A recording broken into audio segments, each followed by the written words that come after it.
Giannis Antetokounmpo suffers a wrist injury that's going to keep him out for a couple of games. Lonzo Ball has officially been shut down. We're also going to break down what play-in teams we think can go on series playoff runs. All that and more on today's Locked On NBA.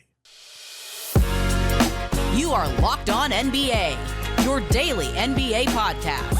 Part of the Locked On Podcast Network, your team every day. Thank you for tuning in to Locked On NBA, member of the Locked On Podcast Network, where it's your team every day. Today's episode is brought to you by PrizePicks. First-time users can receive a 100% instant deposit match up to $100 with promo code LOCKED ON. That's prizepicks.com, promo code LOCKED ON. That is Andy Kamenetsky, host of Locked On Lakers. I'm Hayes, host of Locked On Bulls.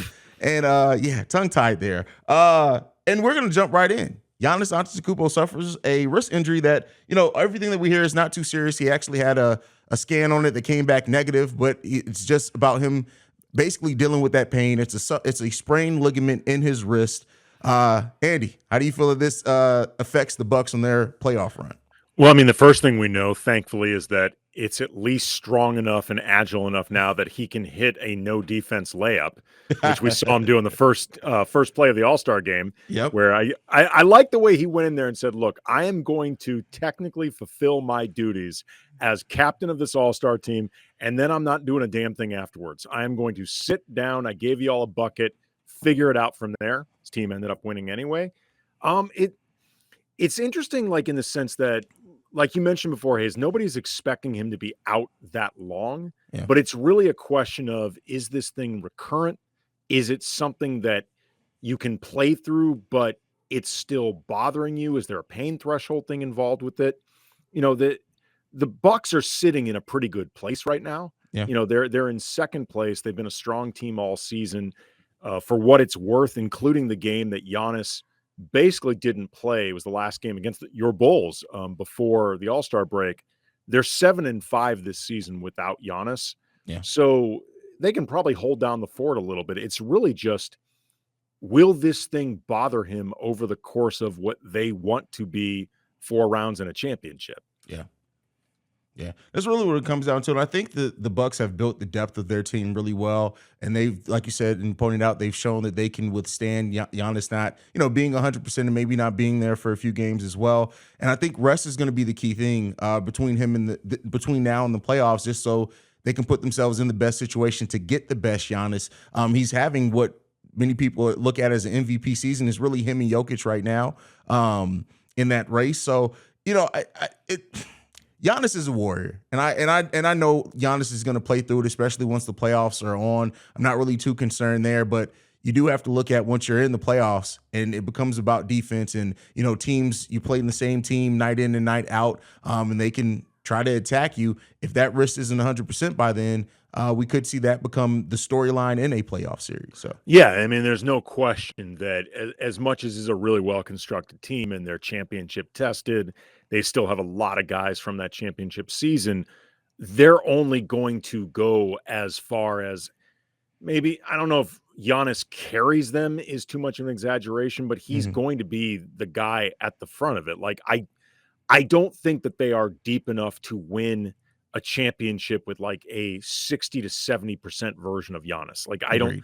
I don't think they have that type of talent, especially when you take into account the injuries that Chris Middleton has been dealing with all season. There's always that concern that he might not be available for some of the playoffs. You wonder too, is their schedule set up, for the rest of this year where they can maybe afford to toss a couple games if they have to give them that extra rest, and try to keep themselves at least in the top 4, try to preserve opportunities for home court for the rest of the playoffs. Cause I'm sure they want that, but it's not worth risking, a 4 seed for Giannis's wrist. You'll trade opening on the road or even 2 series on the road more than you would trade Giannis's wrist not being where you want it to be. For sure. I agree with that. I think you have to play the risk versus reward, and then you have to trust the depth in the team that you built, whether you're going to be on the road or at home, to get your player, your MVP, close to 100% healthy as you can for that playoff run. Looking at this roster, they still have Chris Middleton day to day. Bobby Portis has been out as well. Jay Crowder, who they just acquired, has been out as well. Who do you think steps up over this run that Giannis is going to sit some games to kind of keep them? I think it's got to be Drew Holiday because I think he is the most talented two-way guy they have, and I think he's one of the leaders anyway.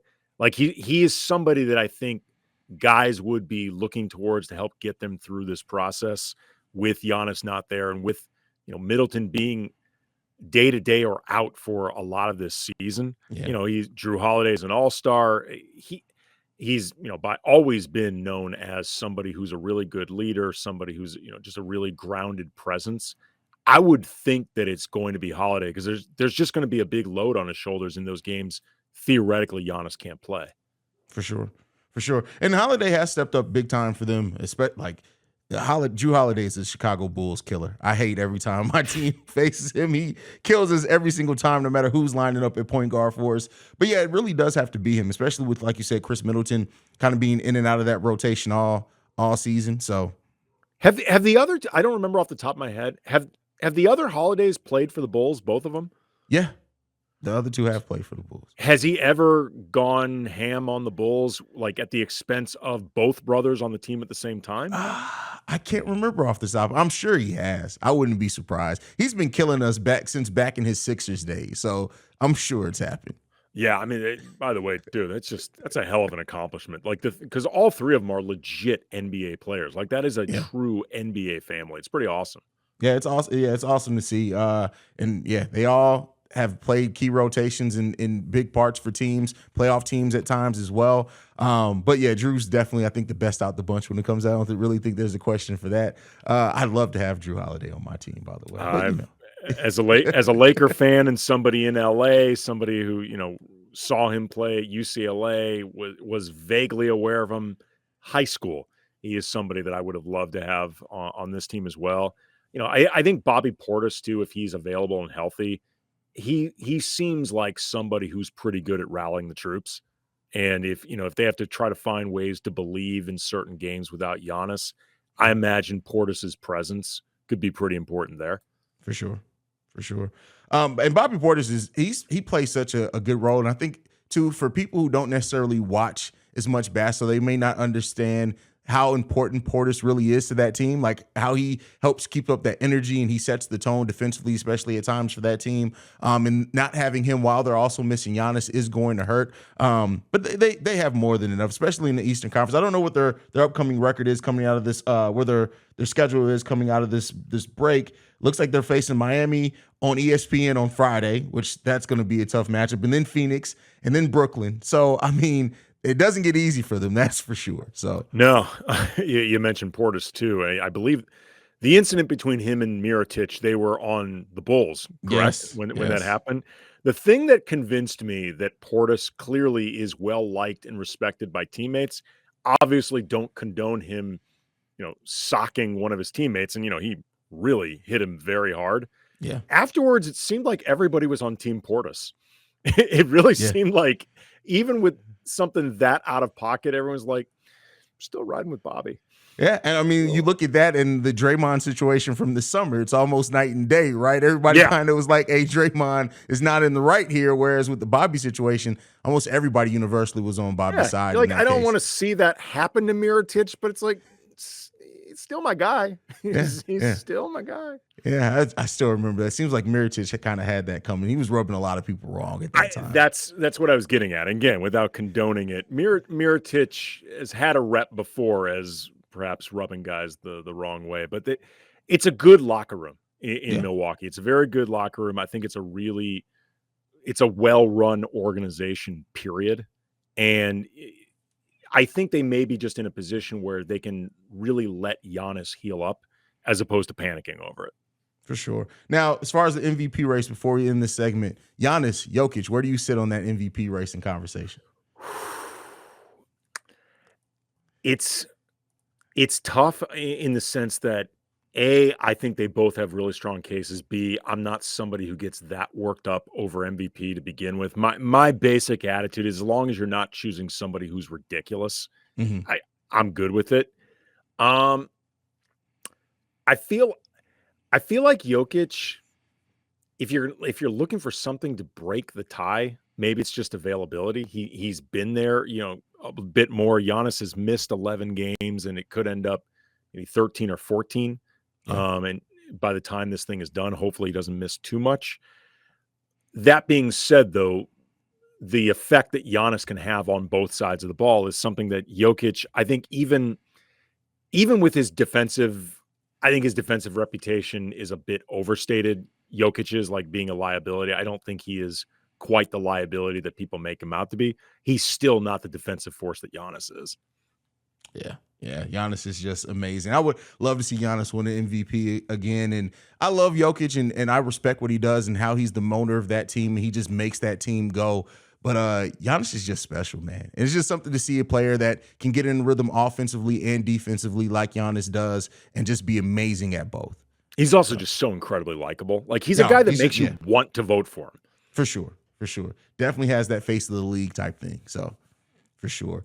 But next up, we're going to be talking about Lonzo Ball and the update to his injury, which, of course, as a Bulls fan, it's been a season of pain for us. But before we do that, I got to talk to you guys about one of our partners, and that's Prize Picks. How does Prize Pick work? You pick 2 to 6 players, and if they'll go on to score more or less than the Prize Picks projection, you can win up to 25 times your money on any entry. No competing against other people. It's just you versus the projections available. PrizePicks offers projections on any sport that you watch. This includes NBA, NFL, MLB, NHL, PGA, college football, men's college basketball, women's college basketball, soccer, WNBA, esports, and everything. Every single sport that you can think of, PrizePicks has projections for us. Entries can be made in 60 seconds or less. It's just that easy. Safe and fast withdrawals, currently operational in over 30 states and Canada.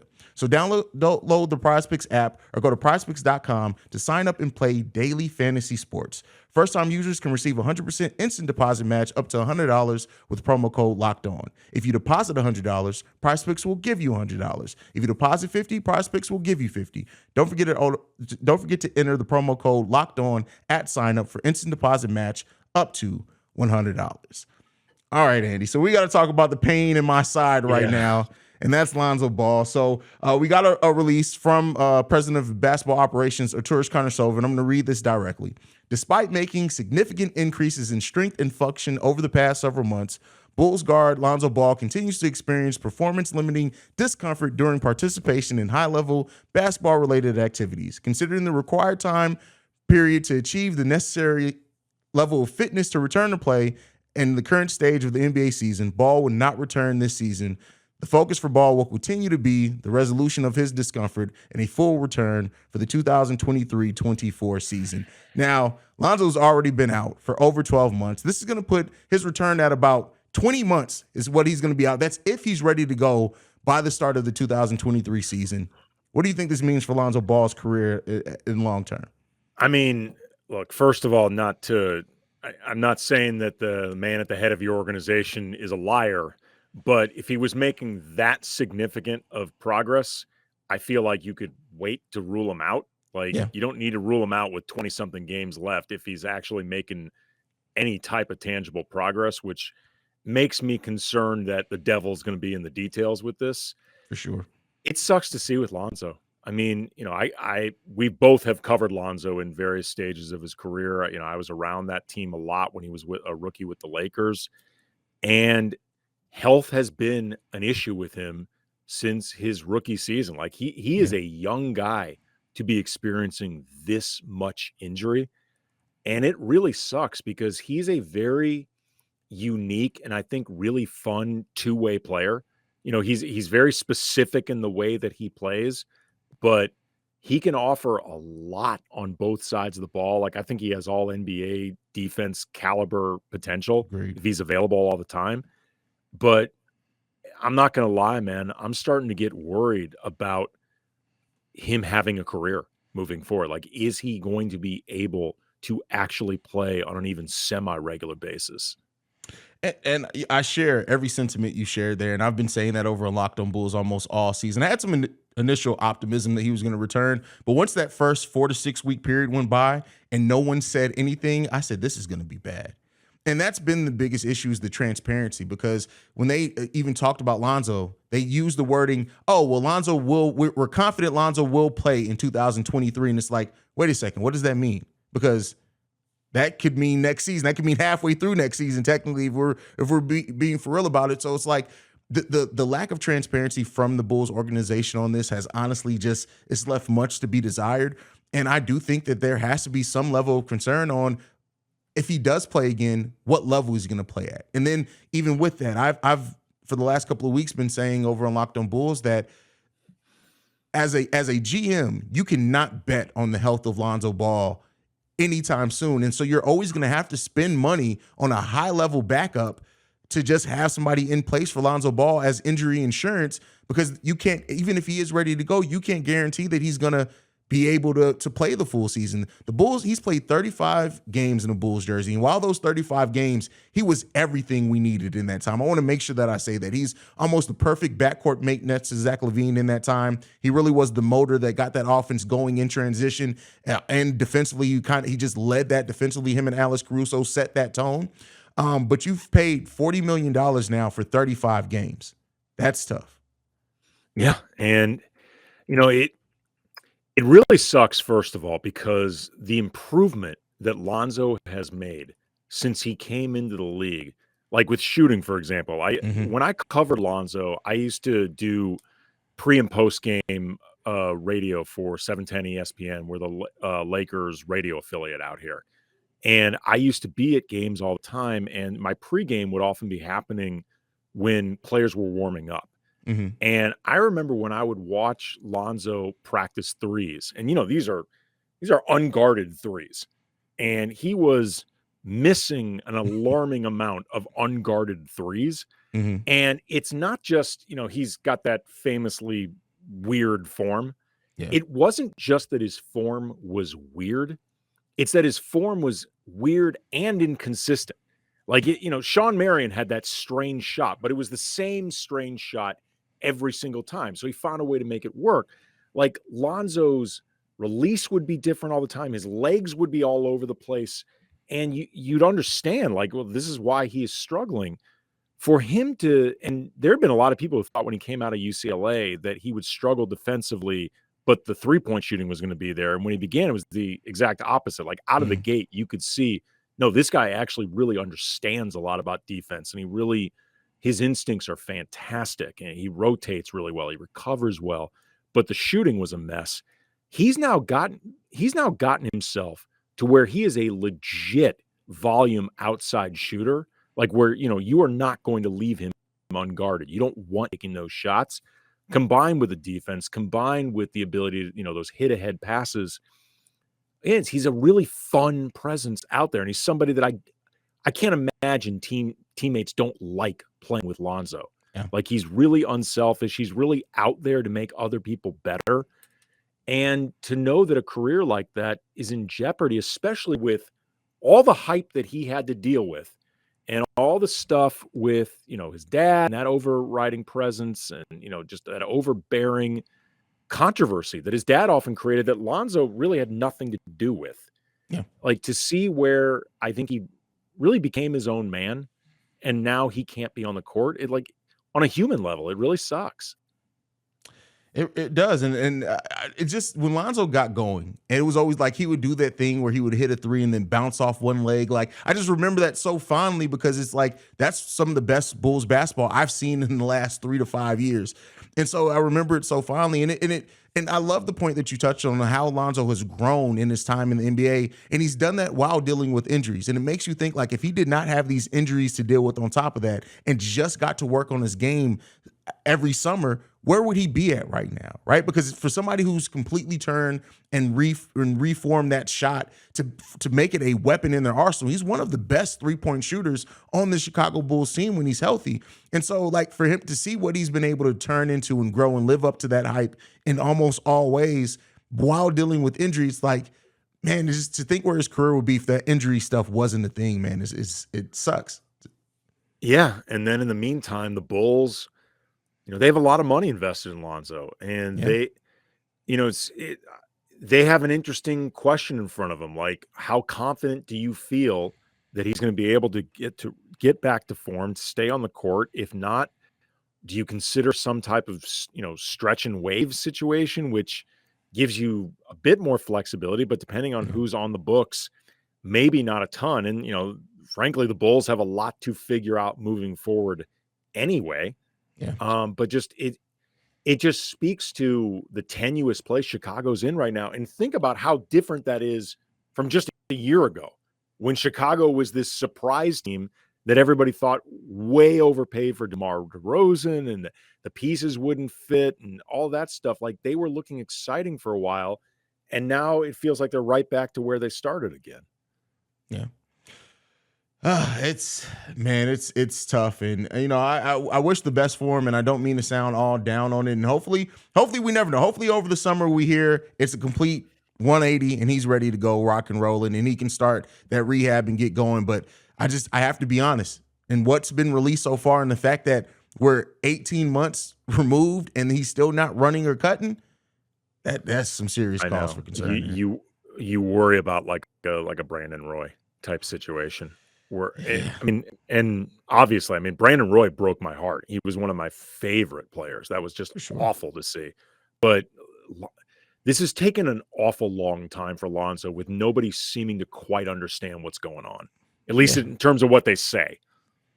Yeah, even saying that he's seen 3 or 4 doctors and they don't know why he's still experiencing pain. That's a concern there. So yeah, it's a problem. But all right, next up, we're going to get out of the negative injury news, and we're going to talk about some more positive things and talk about some play-in teams that we think can go on serious playoff runs. Before we do that, got to talk to you guys about Built Bar. If you're looking for a delicious treat but don't want all the fat and calories, then you got to try Built Bar. And I can actually speak to Built Bar as well. I've been taking Built Bar and using those as my lunch with some water for probably the last 2 weeks. I'm down 12 pounds in 2 weeks. Just switching that in my diet and cutting out sugary drinks as well. So what makes Built Bars so good? For starters, they're covered in 100% real chocolate. That's right, real chocolate. And they come in great flavors like churro, peanut butter brownie, and coconut almond. I'm not sure how Built does it, but these bars taste like a candy bar while maintaining amazing macros. And what's even better is that they're healthy, only 130 calories and 4 grams of sugar with a whopping 17 grams of protein. And now you don't have to wait around to get your box. For years, we've been telling you guys to order Built Bars from Built.com, but now you can go into your local Walmart or Sam's Club. That's right. Head into your nearest Walmart today. Walk to the pharmacy section and grab yourself a box of Built Bars. You can pick up a 4-bar box of cookies and cream, double chocolate, or coconut puffs. If you're close to Sam's Club, you can run in and grab a 13-bar box with our hit flavors, brownie, batter, and churro. You can thank me later. All right, let's get into this. More positive news. We want to talk about teams that we think that right now are slated to be playing or even outside the plan that we still think can go on considerable playoff runs. Andy, I'll throw it to you first on this one. Okay, and I want to preface this by saying this is not me just being some type of Lakers homer as the co-host of the Locked On Lakers podcast and a IRL Laker fan, like for a long time. If the Lakers somehow make it to the 10 seed, they are currently, as of this recording, 2 games behind the Thunder for that 10 spot. They are 3 games behind the Pelicans and the Timberwolves for 7 or 8. If they somehow manage to get to the play-in and actually qualify for the playoffs, definitionally, they have to be playing extremely well because the math, they are so far behind the math, it is impossible for them to back into the playoffs. Like, unless 3 or 4 teams ahead of them basically go over post All-Star break, it's essentially impossible. So they have to be playing at a very high level, and that could feel believable because in the last 3 or 4 weeks they dramatically changed the roster. Beginning with the Hachimura. I don't know why I've struggling having said that 1,000 times over the last month, but the Hachimura trade, and then you bring in D'Angelo Russell, you bring in Malik Beasley, Jared Vanderbilt, Mo Bamba, take out Russell Westbrook, take out Thomas Bryant, take out 2 guys who weren't playing at all in Juan Toscano Anderson and Damian Jones. It's a dramatically different roster. So if they play well enough to make the playoffs, it means Rob Pelinka reconstructed this thing in a way that actually works because they can't smoke and mirrors their way into the playoffs from the place they're in right now. Yeah, I agree. And I look at what the Lakers did at the trade deadline, and it's like Rob Pelinka said, "Oh, you guys have been doubting me. I've been waiting all the moves that you guys have been wanting me to make. I'm going to make this trade deadline." I really do like what the Lakers did with their roster, and I agree with you. They get into the play-in and they get out that play-in. They have to be playing some of the best basketball at that point, and especially if you have a healthy AD and LeBron with this roster as presently constructed now. I can't argue against that. They absolutely are one of the teams that can go on a run in the play-in and then ride that out through the actual playoffs as well. And as we know, have a healthy LeBron in the playoffs, anything's possible. Yeah, I mean, unfortunately, we haven't seen enough of it lately. Like it feels like something you have to jog your memory for a bit. But again, it's one of those things where if they make the playoffs, it's impossible for them to do it having not played well. Yeah. So that homerism aside, I think it's actually a logical argument. For sure. I agree with that. My pick, though, I'm going to pick the New Orleans Pelicans. And that is because Zion Williamson, he's out right now. And if he comes back and he stays healthy, and they've played most of the season as well without Ingram being healthy, if you have that roster kind of all fully healthy, rocking and rolling, and that's if they even stay in the play-in, they could very well, because they're only, a half a game or a game out of being in the actual playoff spot. They absolutely have to be one of the more dangerous teams. Yeah, they haven't done it before. There's not a lot proven with that team as far as what they're able to do in the playoffs, but the way that team has come together, the way that they play, the balance that they have, and how unguardable Zion is when he's healthy and rocking and rolling, that's a team that I can absolutely see going on a run in the playoffs. I mean, I don't think they could. Go ahead. I was going to say there was a time when they were, I believe, second in the West. Yeah. So, they had a sample size of being really good. Yeah, for sure. I'm not ready to pick them to make it out the West for the finals or anything like that, but I do think that they can make it interesting and have a run that then they can build off of in the following year. And it just really all comes down to if Zion and Ingram can stay healthy, sky's the limit for them. Yeah. Oh, they're a really well-constructed team. They got a lot of balance. They have really, really good role players like in Herb Jones, Jose Alvarado, Larry Nance Jr., like Trey Murphy, like guys who understand their roles, accept their roles, buy in, know exactly what they're supposed to be doing. Valanciunas as well. And they are like the another team that I wanted to shout out for this as well. The Pelicans right now have the second best point differential in the West of any team, basically between seed 4 and down. They have the second best point differential, positive 1.4. The Oklahoma City Thunder, the current 10 seed, they have a plus 1.7. They have the best point differential of anybody that's not a 1 through 3 seed in the West. And it's why I actually think they are better than their record, period. Mm-hmm. And if you're looking to make a bet on a team to actually make a little noise in the playoffs from that position, you can't go wrong with the one that arguably has the best player, and that could be SGA. Shai Gilgeous-Alexander has been a killer this whole season, and they've got another really well-constructed, smart team that I think is ahead of their development curve. If Chet Holmgren had been available this season, there's no question they'd be in the mix. But Shai has been just playing at an all NBA level all year. That gives me some confidence about them being able to maybe upset a little bit, make a little bit of noise. Yeah. And really, if you look at it, if the Thunder were winning more at a higher rate and level, Shai's putting together an MVP season. Those are MVP numbers that he has. He is so good, man. Shai is so good. Yeah. Shai is amazing. I love seeing him, and he's so fluid in the way that he plays basketball too. It's just, Shai's a great player, man. And I can't argue against that either, because if you let the OKC Thunder get rocking and rolling and playing, and Shai's going the way that we know he can play, that's absolutely a team that's going to make it interesting in the play-in, and they're going to be a tough out for anyone. I'm not just saying that necessarily saying they're going to win an actual series, but if they do, it's going to be great. But on top of that, they're going to be a difficult out, because you're going to have to show up every single night and play a player that by himself can drop 30 points on you every night in the playoffs. So.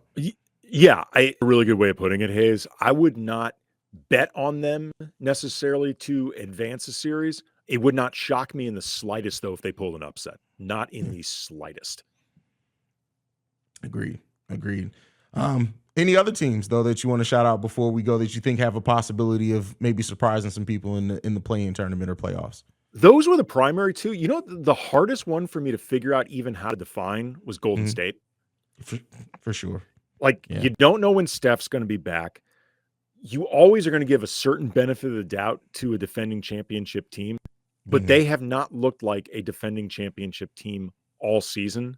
And at some point you wonder, do they even know where the switch is to flip it? You know, Yeah. like there's something that has seemed off this whole year for them. And it can feel dangerous to count out the Warriors because they've had such a sustained track record of success.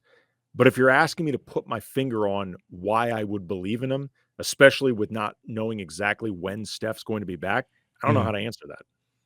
Yeah.